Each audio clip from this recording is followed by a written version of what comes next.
오늘 기자수첩에서는 뭘 가지고 오셨어요? 예, 노태우 전 대통령 측이 곧 미납한 추징금 전액을 내겠다고 했죠. 예. 그동안 꾸준히 추징금을 납부하셔서 2,397억 원이나 내셨습니다. 남은 액수가 이제 230억 원, 징수율이 한 90%를 조금 넘는 거죠. 예. 이번 추징금 납부를 자진해서 내는 거다 이렇게 알려졌는데 그게 사실은 좀 파고들어 보면 뭐가 있다면서요? 자진해서 내는 건 아닙니다. 지금까지 90%의 납부율도 검찰과 국세청이 노 씨가 숨겨놓은 은닉 부동산이나 금융자산을 계속 찾아내고 하다 보니까 여기까지 온 거죠. 뭐 물론 맨 처음에 낸 것도 있습니다만은. 그리고 이번에 내겠다는 미납 추징금 230억 원도 이미 드러나 있는 돈입니다. 노태우 씨, 그리고 그의 동생 재우 씨, 그리고 그의 전 사돈 신명수 신동방그룹 전 회장 등이 그동안 서로에게 책임을 떠넘기다가 미뤄져 왔던 돈입니다.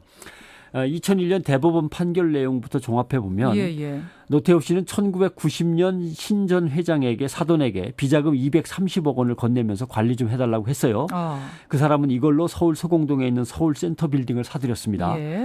동생 재우 씨한테도 120억 원을 맡기면서 잘 좀 부탁해라고 했습니다. 동생은 이걸 가지고 오로라 CS라고 하는 냉동회사를 차렸습니다. 옛날 미라클 냉동이죠. 냉동회사를 차렸어요. 그런데 이제 대법원에서 추징금 2,629억 원을 내라라고 확정이 됐습니다. 그러자 이제 노태우 씨는 돈을 내긴 내야겠는데 내다 보니까 재산은 거덜났고 사돈한테 동생한테 먼저 2009년에 내놓으라고 재산을 내놓으라고 맡겨놨던 돈 내놔 이렇게 소송을 걸죠. 그러나 재판에서 졌습니다. 동생에게 맡긴 돈을 못 찾았어요. 그러니까 이제는 두리번거리다가 2012년에 다시 사돈한테 전 사돈이죠. 사돈한테 맡긴 돈 달라면서 또 진정서를 냈어요.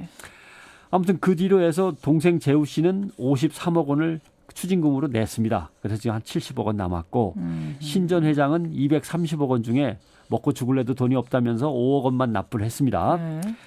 그런데 이제 문제는 복잡합니다만은 사돈한테 맡긴 돈은 채권 추심 시효가 끝났습니다. 그래서 이걸 강제로 집행할 수가 없고요. 그다음에 재우 씨한테 맡긴 돈은 찾을 수 없는 돈이었는데 전두환 환수법이라는 게 얼마 전에 만들어졌습니다. 그래서 검찰 입장에서는 이 동생 재우 씨의 회사 주식을 압류하거나 방법을 취할 수가 있게 됐습니다. 그렇군요. 그러니까 이번에 얼마 안 남은 동생은 자기가 150억 원을 내겠다고 하고 돈이 없는 신 전 회장은 80억 원을 내겠다. 이렇게 하고 230억을 채우겠다. 이렇게 얘기를 하는 거죠. 듣다 보니까 좀 헷갈리던 게 그럼 노태우 전 대통령은 자기가 쓰려고 돈을 달라고 했던 걸 텐데 어찌 해서 이게 추징금으로 내게 된 거예요. 그렇습니다. 결국 이렇게 되다 보니까 동생하고 사돈한테 맡겨놓은 돈을 자기는 뭐 한 푼도 못 찾게 됐고 차라리 그걸로 해도 어떻게든 추징금을 내야 되지 않겠나. 차라리 추징금 내겠다. 저쪽에 주느니. 마침 사회 분위기도 전두환 전 대통령에게 압박을 가하고 있고 그 처남이 구속되고 분위기도 무르익어 가니까 이걸로 이제 추징금을 대신해서 이걸로 국립묘지에 어떻게 들어갈 수 있으면 다행이고 그렇게 되는 것이죠. 그렇게 된 거예요. 그래도 뭐 어쨌든 내겠다고 하니까 전 대통령하고 비교하면은 기특한 거 아니냐 이런 여론도 있어요.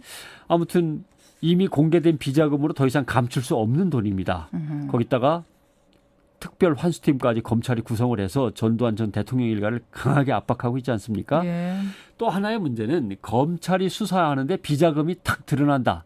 그럼 반가운 일인데 더 반갑게도 비자금과 관련된 다른 범법 행위들이 술술술술 드러나기 시작한다 그러면 돈만 내놓는 게 아니라 감옥에도 가야 될 수가 있습니다. 전 재산을 털릴 수도 있고 그러니까 숨겨졌던 불법 행위까지. 이거 뭐 수사를 받아갖고 이것저것 다 밝혀지느니 빨리 돈을 내는 게 낫지 않겠냐라고 하는 것이죠. 그렇군요. 형사 범죄에서 자수라고 하는 것은 손 들고 나오면 자수라고 인정을 하지 사실 않습니다. 이것은 그런가요? 남들이 저 사람이 범죄를 저질렀는지 모르는데 내가 이런 죄를 저질렀습니다 하고 가서 찾아가서 두 손을 갖다 묶어 달라고 하는 것이 자수지. 다 밝혀진 다음에 가는 건 다음에 나가갖고 저 이제 자수할래요라고 하는 건 자수를 인정을 안 하는 거죠. 그렇군요. 이것도 어떻게 보면 자수라고 보기는 어렵습니다. 또 신명수 그 사돈 그쪽에서는 80억 원을 제가 사회에 기부하면 안 될까요? 그러니까 검찰이 사회에 기부하실 게 아니라 그걸로 미납 추징금을 내시죠. 이렇게 해서 이제 조정을 했습니다. 근데 이건 국가적으로 손해입니다.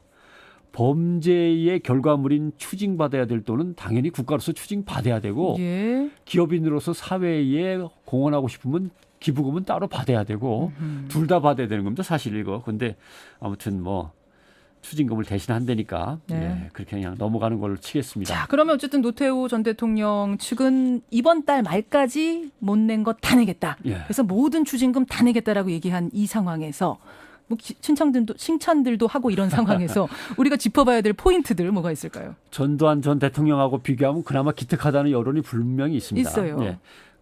요점만 간추려드리면 첫째, 결코 간과해서는 안 될 일.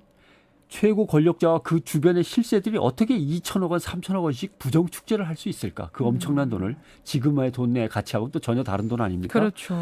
그러니까 우리 사회의 부패한 정경유착과 돈의 대가로 또 얼마나 법과 제도를 그 돈 낸 사람들을 위해서 만들어줬을까? 이런 문제들도 결코 그냥 넘어가서는 안 되는 거죠.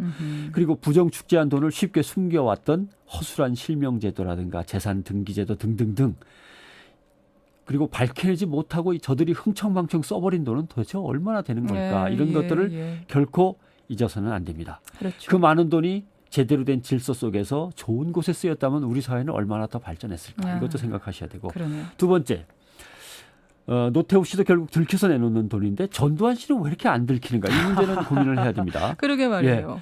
전두환 씨는 그러니까 더 확실하게 돈 세탁을 여러 차례 걸쳐서 했든지 해외로 가능한 한 많이 옮겨놨든지 아니면 측근과 친지들이 가문의 영광을 위해서 충성심과 단결력이 노태우 씨 집안보다 훨씬 더 강하든지 뭐 어떤 특징이 있겠죠. 그러네요. 그다음에 노태우 씨의 돈을 찾아내는 경위나 이걸 갖다 살펴보면 기업의 비자금, 기업의 자산 속에 숨어있는 권력자의 부정축제 자금은 아직도 있다라고 볼 수밖에 없어요.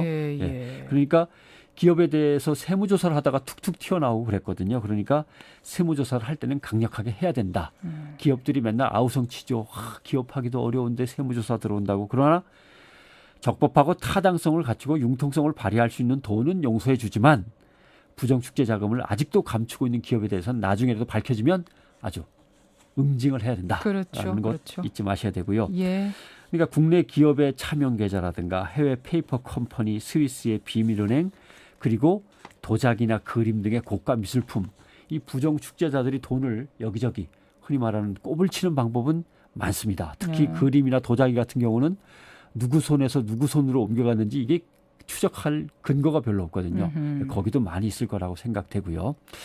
아무튼 우리 사회에 아직도 남은 과제는 많다. 이런 것들을 해결해야 그나마 추징이라고 하는 작업이 끝나는 거지 돈만 받아서 되는 것은 아니다라고 하는 것도 밝혀두고 싶습니다. 우리가 간과하고 넘어가선 안 될 부분 오늘 콕 집어주셨습니다. 변상욱 대기자 수고하셨습니다. 고맙습니다.